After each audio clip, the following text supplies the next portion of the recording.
Welcome to eTeacher Plus for Pakistan.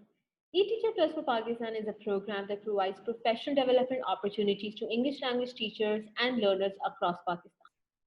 The program offers a wide range of virtual professional development, including global online courses, massive open online courses, webinar series, and then engaging the alumni into productive activities with an aim to disseminate the learning to others. In Pakistan, the program is locally implemented by Evolution. If you wish to gain more information about the program, please feel free to visit www.evolution.com.pk/eteacher. Under the eTeacher program, we have been launching webinars every week to help you understand different digital tools that you can use in your teaching and learning. These webinars are conducted by our alumni of eTeacher Plus for Pakistan. Today, we will be talking about something very important and the need of the hour, which is how you can become an online teacher. To present on this topic, we have with us today Yumna. Yumna is an assessment specialist at Yorinda Welfare Trust. She is a qualified CELTA English language teacher who has been teaching online for more than 5 years. She recently completed transitioning to teaching language online. The program was sponsored by the Regional English Language Office at the US Embassy Islamabad and offered by University of Minnesota in USA. So let's talk about the objectives of today's sessions first before I give the platform to Yumna. Today, you will learn that what are some of the tools that you may need to become an online teacher. You're going to discover some of the services that you can provide to the audience being an online teacher. Number three, you will be talking about some tools that you can use to facilitate online teaching and learning. And number four, Yumna will be sharing with you some concrete steps to develop a plan for online teaching. Without any delay, I'm going to welcome Yumna to begin the webinar. Hello everyone, Assalamu alaikum. I hope you're all having a good day. In today's webinar, I'll be covering what you can do as an online teacher or trainer. So firstly, before you start teaching or training online, you need to figure out what exactly are the requirements that you should meet. Some requirements are fairly obvious, and I like to call these physical requirements. They include things like having a headset, a webcam or camera, a laptop or PC, or a tablet or phone if you prefer those, and a quiet and well-lit workspace. Other than these physical requirements, there are a few other requirements that you should meet that might not be as obvious. These include things like an official communication channel, a method for sharing your lesson materials or the lessons themselves, a platform where you can conduct your classes or training sessions, and a transaction method. All of these will be covered in more detail in the upcoming slides. Now let's start with an official communication channel. So you need a channel so that you can communicate with your potential audience, any potential students or trainees who might be interested in the courses or services that you will have to offer. You need to be able to post articles, post tips and tricks, post advertisements, and even have full-on discussions with your audience. So this place should be sufficient that you can post articles, post advertisements for discounts, deals, any promotions, tips and tricks, essentially testimonials, which are extremely important. If you have previously conducted face-to-face or online training or teaching sessions, it's always good to collect testimonials or reviews from your former trainees or students so that any potential new students and trainees have evidence to back up the fact that you are good at what you do. So if you have any testimonials, a communication channel is the best place to share those. Examples of communication channels include a LinkedIn. I highly recommend having a LinkedIn profile. If you want, you can have a separate profile for your services, where you offer your services, and one that is for you yourself, a more personal LinkedIn. But it's no problem if you combine the two, because LinkedIn is anyways a very professional platform. And even if you have some of the other examples that I will mention now, I would still recommend that you have a LinkedIn as well. Other options include having a website. A website is great, but to draw traffic to your website, again, it's good to have some sort of social media where you can advertise what's on your website as well. And that can be done through LinkedIn or through a Facebook page. You can also have a blog, which has similar functions as a website. Next, you need a place where you can share your materials and conduct your classes or training sessions. This can be done through an LMS, a learning management system. An LMS is an all-in-one package, basically, because you can not just share materials and conduct classes there, but you can also upload any assignments, grade assignments, keep track of your students or trainees' progress, communicate with your students or trainees or fellow instructors of your course. And most of these LMSs are actually very compatible with any tools that you can use online, which I'll be mentioning later in this presentation. So examples of these LMSs include Moodle, Canvas, and Blackboard, or if you're looking for a more local option, there's a Pakistani LMS called Telitalim, which is just as good. For sharing materials, you can do that through email. This might seem an unlikely option, but it is actually pretty good because emails, although they have size limitations usually, that could actually be in your favor if you prefer sharing bite-sized lesson materials. And an email is already a built-in contact list, basically. So you do not need to have a separate email campaign running alongside whatever you are already conducting your course in. So email is a good way to share materials. Google Drive links are really good. You can also restrict access to the Google Drive or to the Google document, etc. And you can not just restrict viewing access, but editing access as well. Dropbox is similar to Google. A secure website or blog page is always good to have, and it's also a great idea if you can restrict access based on login credentials. So if a student or trainee purchases your course or your service, they would only be able to access the material after they've purchased and received any login credentials that they might need. A place to conduct your classes. This could be done through Zoom, Skype, or other video conferencing software. You can do it through Facebook or YouTube Live. YouTube Live does have a requirement that you need a certain number of subscribers before you can use it. But so if you have that many subscribers, that's great. But if you prefer using some of the other options, you can stick to those as well. Pre-recorded videos. This is an option that might not be considered a lot because sometimes you think that it's always better to have live classes, but that's not always the case.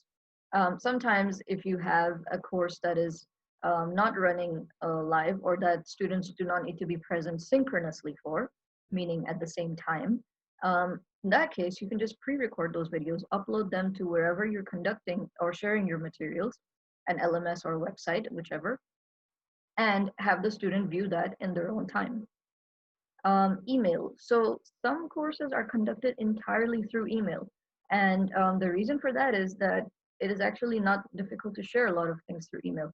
Sometimes what happens is a lot of lesson plans themselves are fully written out in the email, along with activities or along with links referring the students or trainees to different online tools where they can perform quizzes, such as Kahoot, Quizlet, and others that I'll be mentioning later. Another option is teaching platforms. So there are pre-existing teaching platforms, and one of the best examples is italki, which is for teaching languages. There's Udemy as well, where you can actually teach any course that you want. Next, you need a transaction method. So a transaction method is actually really important, especially if you're teaching or training online, because you need a way for your students to pay you or your trainees to pay you. This can be done through a variety of ways. You might have international trainees or students, you might have local ones. The options are different depending on where your students are from. And obviously, depending on the method, there could be extra fees incurred as well. So you have the local bank transfer option. You have an international bank transfer option, which usually would incur more fees. You can use PayPal. PayPal is a great option, but PayPal does not work in all countries. So an alternative would be Payoneer. Payoneer is great for where PayPal does not work, but Payoneer also has certain limitations, but it is also a really good option because you can always transfer whatever you receive in your Payoneer account to your local bank account in your local currency. Next, you have now completed your full setup. So you've met the physical and the other requirements. So what is your next step? Now you need to figure out what exactly will you do as an online teacher or trainer. And there's a huge variety of options to choose from, some of which I've covered in today's webinar. So here are 8 of them. Um, you can teach one of these or a mix of these. So you can teach a language or a skill. I'm an English teacher, but I'm also an English teacher trainer. So my skill, the skill that I can teach is teaching. And if you have a specialty in a certain skill, you can teach that. If you prefer teaching a language, you can teach that. This can be done through a pre-existing or self-made platform. What do I mean by pre-existing? An LMS. So an LMS is like I said, a fully made setup. All you need to do is the technicalities of creating your course material and uploading them to the LMS. A self-made platform could be, for example, your website or blog where you're conducting your course. Next, you need to determine your target audience. This is really important. If you don't have an idea of who your target audience is, then your promotion or advertising campaigns will not be as effective. You need to figure out if what you're offering is in demand. This depends on a lot of factors. Location is one big factor. Something that is in demand in Pakistan, for example, might not be in demand anywhere else in the world or in certain other countries. So you need to figure out what it is you're doing. If you think something falls in the niche, you can always stick with that as well. Next, you can teach language for a specific purpose. So language is highly varied and it really changes depending on the context it is used in. For example, business English is very different from academic English. So if you think that you are better at teaching business English or business phrasing, polite manners used in typical business transactions or meetings, you can stick to teaching that, not just for English, obviously, but for any language that you think you are able to teach. Academic language is also another purpose. Report writing for specific industries such as oil and gas. So this seems like a very out of the blue example. However, if you are someone who has, let's say, maybe 10 years experience of working in the oil and gas industry, and you have noticed that there are quite a lot of things that you have learned in your experience that you would have benefited from knowing before even starting work. So you can pass on that knowledge to graduates who will be entering the industry soon. And one really good way to share that is by teaching or training online. Um, so report writing is one skill that can differ from one industry to another vastly. So a scientific report could be very different from, let's say, a project proposal or some other kind of report. Therefore, if you have specialty in any type of report writing or any type of document writing, you can share that. Next, industry-specific terminology course. What do I mean by this? So I am technically in the edtech industry, but I'm also an OSH, occupational safety and health professional. The terminology in both of these industries is vastly different. So if you have knowledge about certain terms that are only used in your line of work, you can share those. And if you think it's very common that a lot of foreign language users do not know the meanings of certain terms that are used in your line of work, share your knowledge. That is one really good service you can offer to any potential new and participants in your line of work. Provide training. Okay, so for industry-specific terminology course, you can do it for oil and gas, OSH, e-learning, data science, etc. Next, provide training. So training can be provided for a variety of different things. You can provide it for teachers or industry professionals as well. So not necessarily just for teachers, you can provide it for industry professionals, you can even train other trainers. Next, create and sell teaching or training materials. So you do not, if you think you are someone who is not really a good teacher or a trainer, but you are really good at the administrative side of things or at creating the material for courses, create the material and sell it to teachers or trainers or even directly to students. So this material can be lesson plans, feedback forms for self-peer evaluation, calendars or planners, activity sheets, etc. Next, test and exam preparation. So this does not only include the very basic language tests, for example, IELTS and TOEFL, but quite a lot of other tests as well. Certification exams are something that a lot of people need quite a lot of training for before they can attempt those.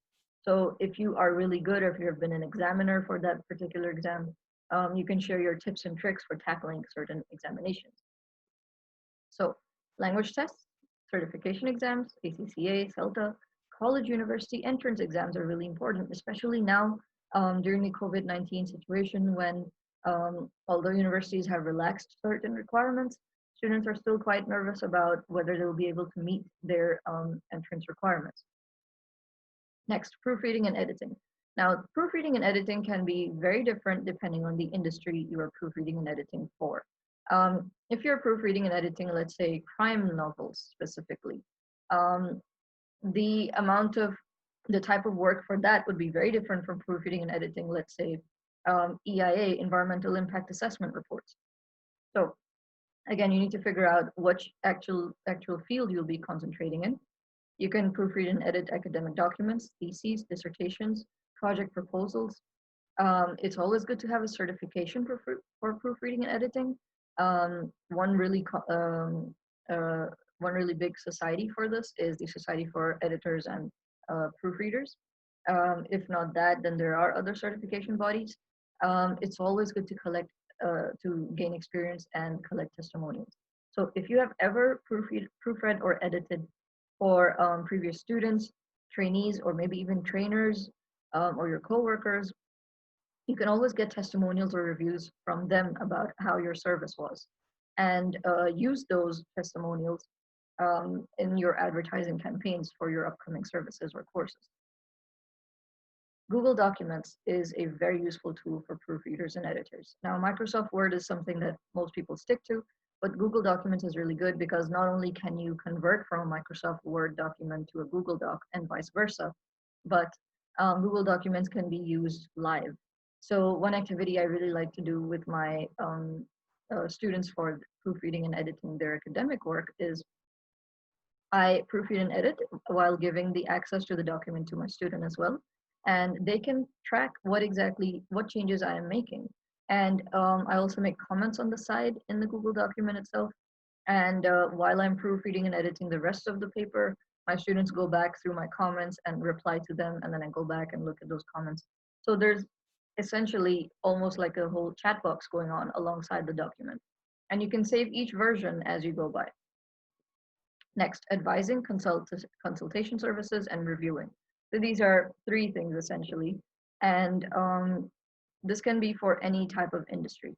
So you could advise students, let's say, if you are a student counselor, if you have experience of being one, or if you simply just think that you have good enough knowledge of certain aspects of academia that you think would be valuable to students, you can always share those. So for example, you can advise students on what curriculum they should choose, Cambridge, Pearson, Common Core, whichever. You can advise teachers or other fellow trainers on what are the best tools for teaching or training, what are the best platforms, the best LMS, the best screen sharing software, the best sources of professional development. This is really important because newcomers into the online workspace might assume that online professional development is not as advanced as it could be as it is face to face. However, there's quite a lot of places where you can gain online professional development. And if you're aware of those and you would like to share those, do so. Review industry specific tools and software. So depending on the industry, the tools that you use could be vastly different. For example, if you are in the sales industry and you think certain types of tools are better for certain types of work, you can share that knowledge and leave reviews on your website or blog or other communication channel. Next, let's cover what tools and resources are available for you as an online teacher or as an online trainer. So for an online teacher, online English teacher to be specific, two really good resources I would recommend are American English and American English for Educators Facebook page. So the American English page is, it looks like this, and it has a plethora of resources for you to peruse. And one of the main ones is their webinars page and their massive open online courses page. There are quite a lot that have been uploaded there and they're continuously ongoing. You can also go into their Teachers Corner or the Facebook for Educators page. They also have an English teaching forum where you can look at current issues, past issues, and you can even create your own submission for it. Next, we have the Voice of America page, specifically for learning English. This is really useful. There's a lot of resources available here for both teachers and learners. And they're divided into levels, which is really, really great. So you can always look through this as well. Now let's go to a few tools that you can use. Kahoot is a main one. Kahoot is really good because not only is it really good for students and for teachers, but it is actually used in the workplace quite a lot too. A lot of employers like to use Kahoot for their training session or their post-training quizzes for their employees. Next, you have Flipgrid. Flipgrid is another great tool that you can use, not just for teaching, but also for training. It is a place where you can upload videos, short clips, short videos, and have students or trainees answer questions that you post in your video. There's quite a lot of ways you can use Flipgrid as well. Padlet is one of my favorite tools to use because it is basically an online whiteboard, and the amount of ways you can use it in is too many to actually state. So if you, anyone can use this in a variety of creative ways. You can post questions, you can have students answer questions, you can have students conduct full discussions and research and share that research material on the Padlet itself. Next, you have something called Quizlet. Quizlet is also great. You can create your own mini quizzes in the form of flashcards or matching or other sort of quiz types. One of the best things about Quizlet is that there are already pre-made quizzes by other teachers and or other learners that you can use if you find a topic that you would like to do a quiz on. Next, we have TED-Ed. TED-Ed is really, really great because it consists of video lessons along with their lesson plan and discussion questions for very different topics. So you have sciences, you have topics ranging from the sciences to languages to maths to arts to history, and there's a huge variety that you can look through. One of the best things about it is these lessons are usually made by educators themselves, and you yourself can create any additional material or lessons that you think would be beneficial or that aren't already there and share them. Next, we will look at VoiceThread. Now, VoiceThread is really good because it is basically a presentation, a slide presentation, but with voice clips or video clips. There's a large variety of uses for it. A lot of the time, what I like to do with my students is I pose a question on the first slide of the VoiceThread, and I ask them to discuss the answer to that question and evaluate each other and leave feedback for each other using voice notes or video notes in the other slides in that VoiceThread. Next, let's look at Google Suite. So Google for Education consists of Google Classroom and Google Documents, Slides, and Spreadsheets. So here's the full collection actually. And Google Classroom is really, really good because it's an all-in-one package. And one of the best things about it is there are full detailed training videos available for you if you are a first-time user of Google Classroom. And the Classroom itself is very user-friendly as well. Next, I'll refer you to the e-learning industry website. This website is ideal for anyone with even a remote interest in e-learning because not only does it have a lot of articles on different trends in the e-learning industry, but there are a huge variety of reviews that you can see of various e-learning tools and platforms. So if you are someone who's looking for, let's say, the best LMS for a specific type of work, then I can guarantee about 80% that you will most likely find it on e-learning industry because you can at least get a lot of good recommendations for the type of work you are interested in doing. Next, LMS. So any type of LMS would actually work for your teaching or training. There are some advantages and disadvantages to all options. So let's take a look. Moodle is really good because Moodle is free and it is also an open source platform. I would advise that you have a Moodle expert to help you install Moodle on whatever laptop or computer you are using, just so you can get the technical side of things done. But it is not actually that difficult to install on your own if you're willing to do it by yourself. Next, you have Canvas. With a free Canvas account, you can actually create your own course, share material. You can create mastery paths for extra personalization. of learning the course that you have created. You can have grade books and quizzes and a whole lot more. So now that we've covered quite a lot of things, let's see how you will plan everything out. So before you even start creating any course material or any training session material, you need to figure a few things out. These include these four main things. So you need to figure out what type of work will you be doing. Will you be doing teaching, training, creating materials, advising, reviewing, proofreading or editing, providing consultation services? Which of these will you be doing? And this will help determine who your target audience will be. So if you are teaching, then you need to figure out who is your audience. Will you be teaching primary grade learners of a certain language? Will you be teaching uh, industry professionals from, let's say, the OSH industry? These could be adults, students, industry professionals, fellow teachers, or trainers. And once you figured out your target audience, you need to see if you meet the physical requirements. This includes having the equipment, a headset, a webcam or camera, your location that should be quiet as possible, and should be lit enough that you are visible in case you have any recorded sessions. Then you need to have your other requirements met. This includes the communication channel, the method for sharing materials, the platform to conduct your classes or sessions, and a transaction method. Once you have met all of these four main requirements in this plan, then you can proceed to actually creating material for your course or training session. So this was the basics of what you need to become an online teacher or trainer. And I hope this was of benefit to all of you. Have a nice day, and thank you very much. Thank you so much, Yumna, for such a fruitful session. We have equipped our audience with the tools, resources, knowledge that they need to become an online teacher. Before we close out today's webinar, I would like to talk about a MOOC, Massive Open Online Course, which is offered by the US State Department. It's free of cost if you wish to learn about integrating critical thinking skills into exploration of culture in an EFL setting. So please visit the link which is mentioned on your screen and enroll yourself. The MOOC is open from June 1st until August 24th.